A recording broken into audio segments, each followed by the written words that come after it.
Bonsoir à tous. Cette semaine, l'Église du Monde prend la direction de la République démocratique du Congo, la RDC, sous haute tension. Ce pays de la région des Grands Lacs a été en proie à des violences en septembre, des émeutes à Kinshasa qui ont fait une centaine de morts après l'annonce par Joseph Kabila de son intention de briguer un troisième mandat.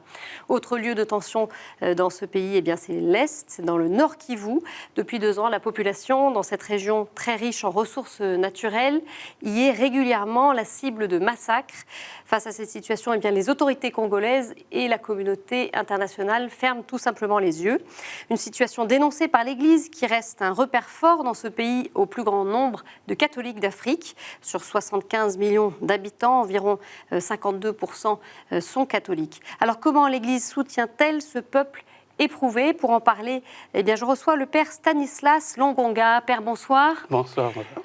Un grand merci de nous avoir rejoints. Vous êtes congolais, originaire du diocèse de Kindu, en France depuis 2010. Vous êtes doctorant en sciences bibliques à l'Université de Strasbourg et vous avez publié plusieurs ouvrages, dont La crise financière des églises d'Afrique. Vous nous en parlerez puisqu'elle évoque notamment la question du ministère des prêtres et les difficultés, les conséquences de cette crise sur le ministère des prêtres. On y reviendra en particulier pour les prêtres de RDC. Alors peut-être en quelques mots, juste pour nos téléspectateurs, pouvez-vous nous situer le diocèse de Kindu dont vous êtes originaire?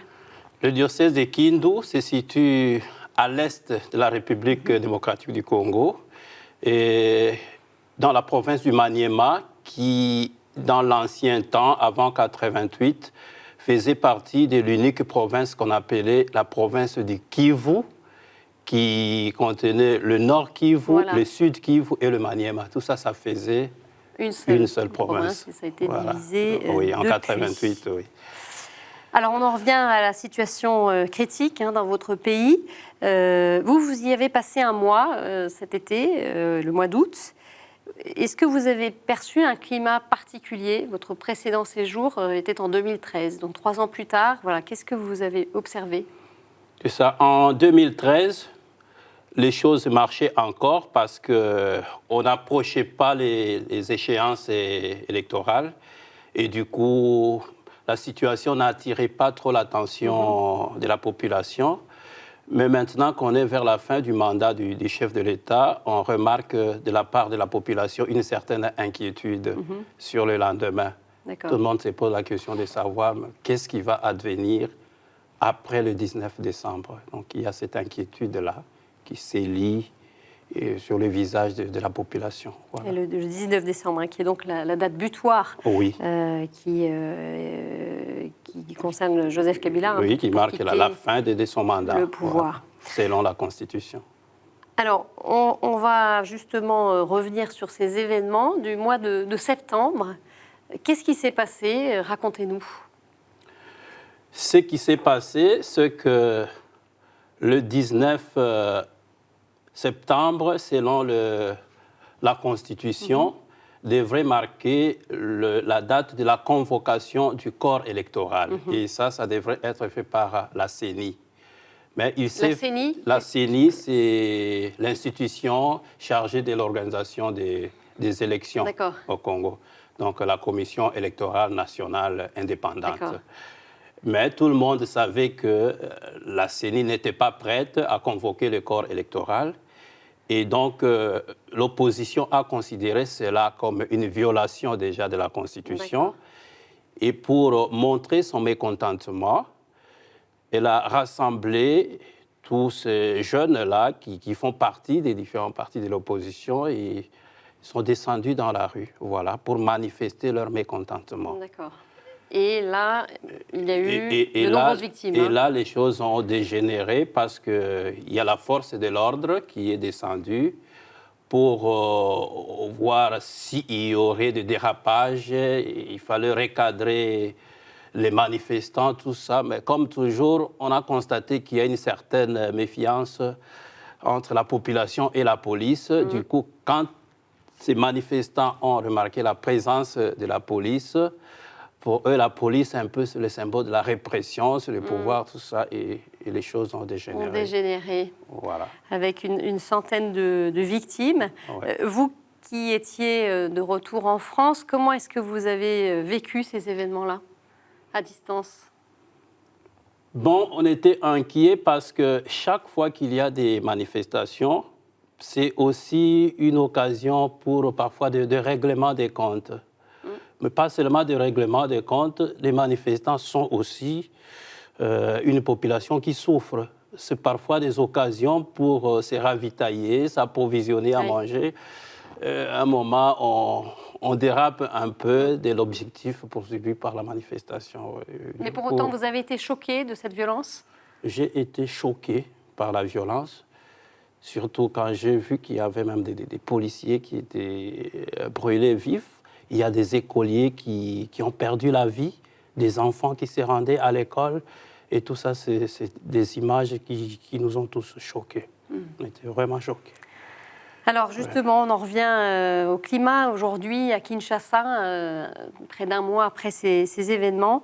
État des lieux avec le père Stéphane Huard, responsable du Chemin Neuf. Il répondait aux questions de Gabriel Kéry.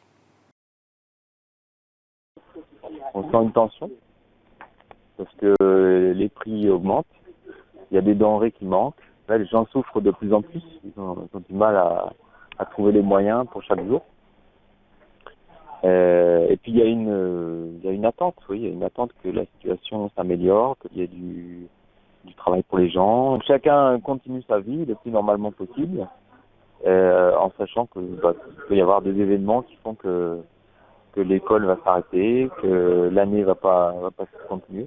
Donc c'est continuer avec beaucoup d'espérance, beaucoup de dynamisme, parce que de toute façon on peut pas s'arrêter et puis attendre la mort. À la base, les gens ils veulent construire. Il y a plein de gens ici qui veulent construire, qui sont intelligents, qui sont créatifs, qui avec presque rien des fois arrivent à se débrouiller. Et puis si on leur donne un peu d'espace, ils vont aller plus loin. Mais quand ils voient que tout est bouché, quand ils voient que ceux qui sont puissants se servent, puis les méprisent, les négligent, ça fait monter une colère énorme et puis on finit par casser.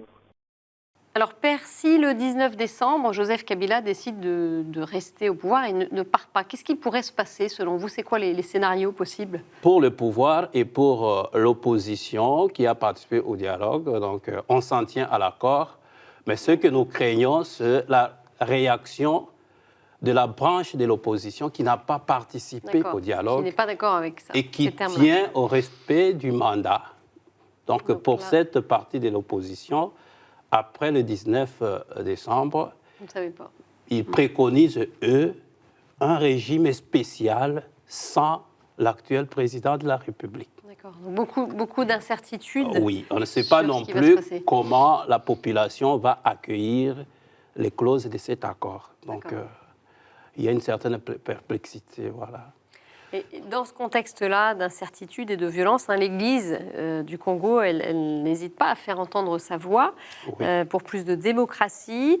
Elle s'est d'ailleurs retirée du dialogue national parce qu'elle considérait que les conditions n'étaient pas réunies. Inclusif. Voilà.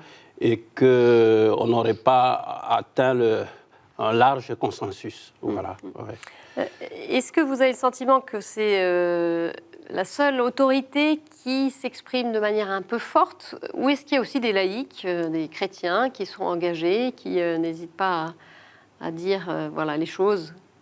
En fait, il y a la conférence épiscopale du Congo qui est très dynamique, et ça, c'est depuis le temps de Mobutu. La conférence du Congo n'hésite pas à affronter le pouvoir chaque fois qu'elle voit que le pouvoir n'est pas du côté du peuple, quoi. Donc l'Église a toujours dénoncé, et nombreuses sont les déclarations des évêques, les lettres à caractère social et politique. Elle est entendue, l'Église? L'Église est très entendue au Congo, parce que quand les évêques parlent, cela est relayé par les prêtres. Et l'audience est plus facile parce que les paroisses sont organisées en communautés ecclésiales de base. Donc, c'est des petites organisations au sein des quartiers, des avenues. Et du coup, quand un message vient des évêques, on se le répercuter dans les coins les plus reculés. D'accord. Et parfois, l'État passe même par nos églises pour faire parvenir son message au niveau de la base. Et du côté des autorités, est-ce que la parole d'Église, elle a un poids? La parole de l'Église a un poids. Parce que les autorités savent que du point de vue social, l'Église a largement contribué pour le Congo. Les écoles, les nombres d'hôpitaux qu'il y a. Donc, à un moment, l'Église prend même la relève du gouvernement là où les choses ne marchent pas. Et donc, compte tenu de l'implication sociale de l'Église, évidemment, elle a une grande influence et elle est entendue. Voilà. Alors, le 26 septembre, au Vatican, eh bien, le pape François s'est entretenu avec le président Kabila. Est-ce que vous pensez que ce type de rendez-vous peut avoir une influence sur le président et dans sa décision? Bon, d'abord, nous ne savons pas qu'est-ce qu'ils se sont dit. Et chacun a interprété à sa manière. Certains ont compris que le pape voulait sans doute lui prodiguer des conseils pour lui demander de ne pas prolonger son mandat. Donc chacun a interprété à sa manière. Bon, on espère qu'il pourra écouter la voix du pape. On espère. Parce que le pape se limite à parler. Il n'y a pas des suggestions contraignantes. Il donne des conseils. Et donc, on en vient maintenant à une autre zone de tension, le Nord Kivu, à l'est du pays. Nous y avions consacré une émission en avril. Depuis 2 ans, les populations sont régulièrement attaquées face au silence des autorités. Et plus de 1200 personnes, selon les recensements de la société civile, ont été massacrées et près de 2000 autres enlevées dans les territoires de Beni-Lubero, avec le 13 août un massacre, l'un des pires dans la région, avec des dizaines de victimes à Ruangoma, un quartier périphérique de la ville de Beni. Le 15 août, d'ailleurs, le pape François avait dénoncé le silence honteux autour de ces tueries et le nonce apostolique s'était rendu à Ruangoma. Et pourtant, les massacres se poursuivent, Père. Oui. En fait, ce qui se passe à Beni, ça choque un peu tout le monde parce que, pas seulement l'Église, même des analystes politiques, tout le monde convient quand même qu'il y a une certaine passivité, et de la part du gouvernement, et de la part des FARDC, donc l'armée nationale, et de la part de la MONUSCO. Voilà. Les forces de l'ONU. Oui, l'Organisation des Nations Unies pour la stabilisation au Congo. Voilà. Parce que ce qui se passe à Beni se passe à quelques centaines de mètres de l'emplacement où se trouvent et les militaires de FARDC et la MONUSCO. À un moment, on se pose la question, mais pourquoi cette indifférence? Voilà. Alors vous connaissez pourquoi aussi cette région? Je connais Beni particulièrement. Ouais. Dites-nous, je connais Beni. Voilà, comment vous voyez ces événements? Ce qui est dit, selon les différentes opinions, on pense que parce qu'en 2014, en octobre 2014, les FARDC, donc le militaire congolais, conjointement avec la MONUSCO, vont lancer ce qu'ils ont appelé l'opération Sokola 1, du terme lingala Sokola, donc nettoyer et ratisser. Et ils vont réussir à démanteler les principaux bastions des rebelles. C'est aussitôt après le démantèlement de ces bastions qu'on a justement remarqué qu'il y avait cette manière d'opérer des rebelles ougandais qui entraient dans les maisons la nuit, qui égorgeaient les gens, qui massacraient, qui tuaient. Certains pensent que c'est une manière pour les rebelles de se venger sur la population, pour leur dire, voilà, c'est vous qui indiquez aux militaires les endroits où nous nous cachons, ou alors monter la population contre les militaires, comme pour dire, voilà, les militaires ne vous protègent pas, le gouvernement ne vous protège pas. Mais je crois que ces interprétations ne suffisent pas quand on sait quand même qu'il y a des parts et d'autres des responsabilités. Parce qu'à un moment, même certains militaires ont été soupçonnés de participer au massacre. Parce que comme je disais au début, ces rebelles sont arrivés depuis plus de 20 ans. Ils ont des liens avec même certaines milices locales. Ils ont des liens, ils collaborent. Et voilà ce que ça donne. Qu'est-ce qui est en jeu, en fait? C'est de chasser des populations de leur territoire? C'est de récupérer des terres? C'est quoi? Parce qu'à un moment, on a pensé que ces gens se comporteraient un peu en djihadistes pour chasser les gens et peut-être proclamer une république ou un État. Mais vu leur capacité de nuisance, vu leur organisation, on ne pense pas qu'ils soient à même d'avoir de telles ambitions, parce que ce n'est pas vraiment un groupe bien structuré, bien organisé. Moi, je pense que c'est des gens qui se vengent, parce que, bon, ils ont été dispersés, ils ne savent plus s'organiser, ils ne savent plus se retrouver. Et c'est des gestes pour dissuader la population et peut-être montrer qu'il ne faut pas compter sur le gouvernement. Voilà, il ne vous protège pas, il ne vous défend pas. Ça, c'est ce qui s'observe. Mais est-ce qu'il y a des agendas cachés que nous ne maîtrisons pas? Ça, il faut encore enquêter. Voilà. Et justement, à propos d'enquête, eh bien, il y a quand même un signe d'espoir, puisque le procureur de la Cour pénale internationale a annoncé le 3 octobre qu'il étudiait ce dossier de Béni, donc, qui a été porté à sa connaissance. Vous pensez que ça peut changer un peu les choses, ça? C'est une nouvelle étape?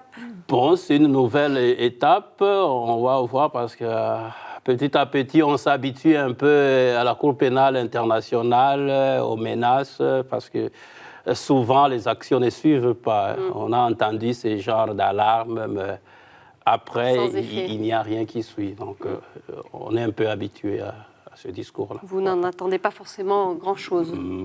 Non, vraiment non. Mais dans le fond, est-ce que l'avenir de la RDC se joue aussi dans cette région-là? Parce qu'on parle beaucoup de Kinshasa, de l'épicentre, c'est là où il y a eu ces émeutes, c'est là où se joue le pouvoir. Mais est-ce que la situation du Nord Kivu, elle est aussi essentielle pour le pays? La situation, et l'avenir du pays? Oui, la situation est essentielle quand on sait que toutes les rébellions, tous ces pays voisins qui nous envahissent, ne nous envahissent pas à partir de l'Ouest. C'est toujours à partir de l'Est. Et du moment qu'il y a insécurité, ça donne un peu le feu vert à tous ceux qui ont des ambitions un peu hégémoniques. Donc il y a un enjeu sur oui, cette il y a un région-là. enjeu, parce que tant qu'il n'y a pas de paix dans cette région-là, ce sont des pays voisins qui risquent de tirer des choses de leur côté. Voilà. Ouais. Alors le 29 septembre, je cite ce témoignage que j'ai reçu par écrit d'un prêtre congolais par mail. La ville de Béni est en train d'être asphyxiée. Les enfants commencent à mourir de faim et de maladies banales comme la toux, car on ne peut plus accéder au grenier, c'est-à-dire aux champs. Il semblerait que les populations soient retranchées et oui, parce encerclées. Que dans les champs, il y a ces rebelles qui sont disséminés un peu partout. On n'est pas sûr de revenir sain et sauf quand on quitte la ville. Voilà. Et l'Église dans tout ça aussi, qui continue de dénoncer l'Église continue ce qui se passe. À dénoncer. Rappelons qu'il y a un père assomptionniste, le père Makosi, qui avait enquêté sur ces massacres et qui en a payé de sa vie puisqu'il a été assassiné le 21 mars oui, parce dernier. Que là, c'est une voix que... C'est un peu un témoin gênant, voilà, je crois. Pour une certaine catégorie de personnes, c'est une voix qu'il fallait supprimer. Est-ce que les prêtres dans cette région-là ou ailleurs dénoncent ce type de situation? Oui, les prêtres s'expriment, parce qu'ils sont soutenus par les évêques. Les prêtres s'expriment, parfois au risque de leur vie. Au risque de leur vie, oui. Alors, au milieu de cette tragédie, eh bien, il y a aussi des gestes d'espoir. Un exemple avec le complexe scolaire Prince de la Paix Béni. Les élèves y ont fait leur première rentrée le 5 septembre. Quelle est la démarche de cet établissement? On écoute les explications du père Jean-Baptiste Cambalé, prêtre assomptionniste, fondateur de cette école. Il répondait aux questions de Gabriel Kéry. Notre congrégation a pensé que nous devons donner une réponse adéquate pour préparer les petits-enfants, les jeunes, même les adultes, à une véritable culture de la paix, à préconiser une idée concrète, celle de créer une école au service de la paix. Une école au cœur d'une société opprimée qui doit donc être la première à cultiver la paix. C'est donc un signe d'espérance qui est tout à fait une aspiration. Et cette aspiration, nous voulons qu'elle soit un cri d'alarme. C'est un grand chantier. Nous n'avons que quelques salles de classe totalement construites. Nous sommes en train de travailler. Nous avons besoin de beaucoup d'aide pour continuer à faire croître cette œuvre au cœur de cette population d'Afrique. Alors, Père, vous qui avez enseigné au séminaire dans votre pays, est-ce que pour vous, l'éducation, c'est l'un des enjeux pour la paix? Oui, l'éducation, c'est l'un des enjeux pour la paix, effectivement, parce que tant que les gens ne sont pas éduqués ou même instruits, ils ne savent pas se poser de questions sur ce qui se passe autour d'eux et même sur l'avenir de leur pays. Je crois que à travers l'éducation, on apprend un peu des valeurs comme le vivre ensemble, la tolérance, ainsi de suite. Je crois que si on inculque cette mentalité-là, ces valeurs-là dès le bas âge, on peut arriver à construire une société où les gens peuvent s'entendre et vivre de manière harmonieuse, je crois. Alors Père, pour les dernières minutes de cette émission, on en vient à un sujet qui a fait l'objet d'un livre. Vous avez publié La crise financière des églises d'Afrique, justement, donc, spécifiquement sur la RDC. Racontez-nous, c'est quoi les difficultés qui se posent pour les prêtres, en l'occurrence? Pour résumer un peu mon ouvrage, que depuis longtemps, nos églises, nos paroisses sont restées tournées vers les aides extérieures. Et il s'est fait qu'avec la crise financière qui traverse le monde aujourd'hui, nos églises d'Occident, qu'on appelle nos églises et sœurs, ne savent plus intervenir comme ils le faisaient avant. Donc, quelle que soit la bonne volonté, la générosité n'est pas toujours au rendez-vous parce que ces églises sont confrontées aux difficultés aussi. Et puis, il n'y a pas que l'Afrique, il y a d'autres coins du monde où il faut intervenir. Du coup, financièrement, le manque des moyens, le manque d'argent, on remarque qu'il a des répercussions sur l'organisation de nos églises particulières et surtout sur l'activité pastorale et même la subsistance des prêtres. Donc ça, c'est une vraie difficulté, la subsistance, vous dites. Donc les prêtres n'ont pas forcément les moyens de vivre. Quand il n'y a pas d'argent, rien ne peut marcher dans une église particulière parce que ces prêtres doivent avoir accès aux soins, la subsistance, c'est pour manger, ils doivent étudier les études des prêtres, voilà, les voyages de prêtres quand c'est nécessaire. Tout ça, ça demande des moyens. Mais les moyens ne sont pas toujours au rendez-vous, alors que les besoins sont là. Voilà. C'est comme ça que dans l'Église catholique au Congo, on a initié depuis un certain nombre d'années une large sensibilisation pour montrer aux chrétiens qu'on ne doit plus continuer à compter sur les aides extérieures et que nous devons construire une église capable de se prendre en charge, l'autoprise en charge des chrétiens par ses propres fidèles. Et ça a commencé à porter des fruits. D'accord, d'accord. Donc ça, c'est un phénomène, pauvreté des prêtres, vous l'avez, vous, vu dans votre pays. Est-ce que c'est partout? Est-ce que c'est dans certaines zones? C'est dans la majorité des diocèses. D'accord. Oui, mais surtout des diocèses ruraux. D'accord. Voilà. La situation est différente selon qu'il s'agit des diocèses urbains ou ruraux. D'accord. Et ça agit du coup sur les vocations? Est-ce que ça a fait baisser le nombre de vocations? ça doit agir même si on ne se fait pas prêtre pour embrasser une certaine carrière où on a tout ce qu'il faut. Je crois que c'est une mauvaise conception qu'on aurait du prêtre aujourd'hui. Dans les temps, on pouvait le penser, mais aujourd'hui, le prêtre, ce n'est pas... Une voie d'ascension sociale. Oui, le monsieur qui est bien installé dans la société, pas du tout. D'ailleurs, le prêtre s'est fait aider par des chrétiens qui sont dans l'aisance. Voilà. Merci beaucoup, Père Longonga, de nous avoir retrouvés le temps de cette émission, d'être venu depuis Strasbourg. Et voilà, vous pouvez retrouver cette émission sur notre site et sur nos réseaux sociaux. Très bonne semaine à tous. À mercredi prochain. Au revoir. Merci.